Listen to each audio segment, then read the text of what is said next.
Mbote na balandinyo surtout ya Adassa Temo TV, soyez tous le bienvenue dans notre émission Les Abakoki Oye, les Adassa Show de mon cœur Oye. Les lotos so kota na sujet na biso oye ko intéressé bino makasi. To sengi bino bo continuer ko s'abonner bo sauter ba publicité na kati ya Adassa Temo TV.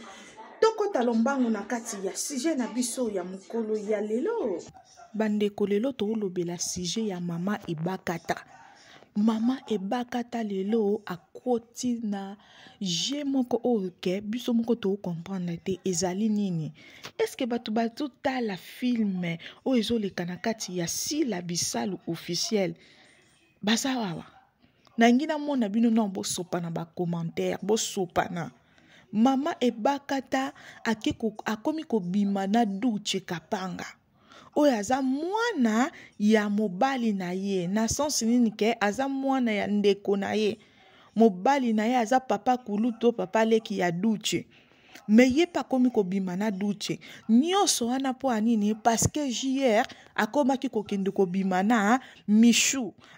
oyo aza nani aza camarade ya Grâce oyo aza mwana ya mama Ebakata botala bino moko poto JR kuna azoluka nani akomi kobima na mwasi na ye ya mwana muke azoyeba te ke moto abotoli mwasi na ye eza neve propre na ye oyo aza Duche Kapanga. Tozotala histoire na biso ndenge ezokende. En tout cas Emani Tara, félicitations. Ba secret ya makasi eza na kati ya film oyo toko découvrir yango malembe botala Ebakata yango makambo ebele eleka na kati ya ba vie na biso eza mibali mutu bakumbaka batu na erreur po anini mama Ebakata azalaka na idée te ke ndenge eza bongo nga Ebakata na koma obima na mwana mukie mais loko nini o ezosala ye ke akende obima na mwana mukie wana eza parce que ye pa alingi asala revanche ndenge amoni mobali na ye pe ake kolingele bana mikie mais biso toyebaka nde mokili jijara ke kindumba ya mobali ezala nango eza acceptable te mais quand même toyebi ke salamaka eza normal mais tango ekomi ya mwasi bato ebele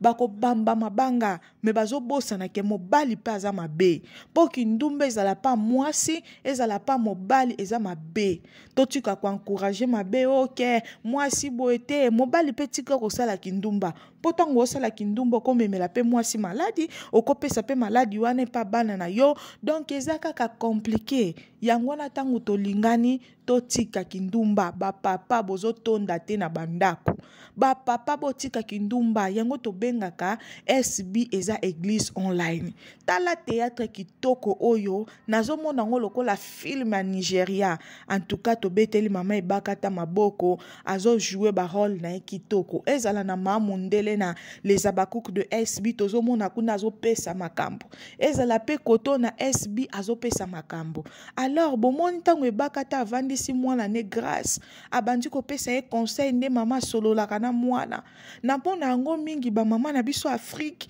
bayeba kosolola na bana te mais kotala mama Ebakata na rôle oyo sentir penza ke azopesa Grâce conseil ya malamu ba mama na biso ya Afrique ezala kaka bandi kosolola na mwana asololaka na mwana te saka koganga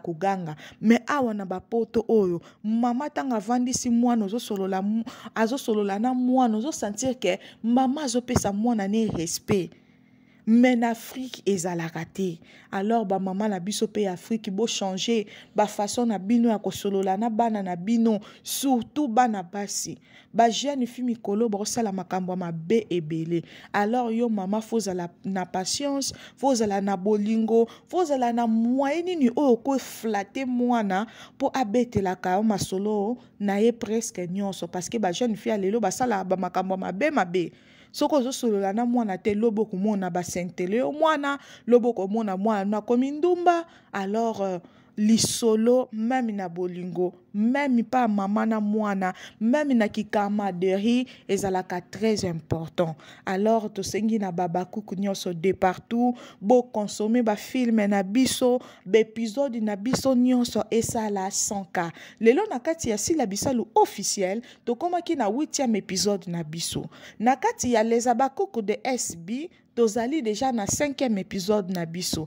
alors tosengi na babakuku de partout Mbo continuer ko consommer épisode na biso et ça la 100K. Na moment oyo biso tozo ya ko sala travail na biso, toza na posa ba fitilité ya pamba te. Travail oyo tozo sala toza maintenant na deux chaînes. Oyo esengeli ke biso ba chroniqueurs to ya ko lakisa produit na biso oyo to mesana koteka ezali sila bisalo, non de bêtises. Soki ba fingisi la tokoya, mais soki ba fingisi la te to se concentrer na ko partager ba film na biso na koya kopesa kolakisa koloba ndenge film elekaki ko mema batu ba consommer ba film na biso to longwa na kati ya ba fitilité o ezo mema esika moko te. Les abakuku nyonso de partout le 15 février eza feti ya munene ya sila bisalo ba o bosombaki ba billet bozala wana ba o pe bokozala na ba TV bozala wana branché tolingaka bino ya mingi. Kaka nde nayebisaki bino les abakouk de mon cœur, les Adassa Chou de mon cœur, bo continuer ko s'abonner massivement na kati ya Adassa Temo TV, bo sotelinga ba pibité. Adassa ya kate ko lela, bo salelanga cotisation, bo salelanga boye. Adassa ya kate. Adassa loko mama Adassa zo sengiza kaka abakuku nyonso asepela na musala mama Adassa. Adassa Chou na ngai nyonso bisika nyonso boza na yebi ke boza ebele bo sotele mère na bino ba pibité bo talelanga ba pib e kosunga pona toya e kopesa makasi lisusu pona toya na ba video mususu na ba mission ya somo les abakuku to consommer SBC la bisalo SB to fongoli pe deuxième chaîne na biso les abakuku de SB to consommer ane oyo to tia mupepe na nyonso na lingaka bino bo sorte ba pibité bo partager chaîne nanga bo continuer ko s'abonner massivement tokutani na émission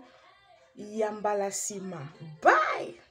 Kaka nde nayebisaki bino les abakouk de mon cœur, les Adassa Chou de mon cœur, bo continuer ko s'abonner massivement na kati ya Adassa Temo TV, bo sotelinga ba pibité. Adassa ya kate ko lela, bo salelanga cotisation, bo salelanga boye. Adassa ya kate. Adassa loko mama Adassa zo sengiza kaka abakuku nyonso asepela na musala mama Adassa. Adassa Chou na ngai nyonso bisika nyonso boza na yebi ke boza ebele bo sotele mère na bino ba pibité bo talelanga ba pib e kosunga pona toya e kopesa makasi lisusu pona toya na ba video mususu na ba mission ya somo les abakuku to consommer SBC la bisalo SB to fongoli pe deuxième chaîne na biso les abakuku de SB to consommer ane oyo to tia mupepe na nyonso na lingaka bino bo sorte ba pibité bo partager chaîne nanga bo continuer ko s'abonner massivement tokutani na émission ya mbala sima. Bye.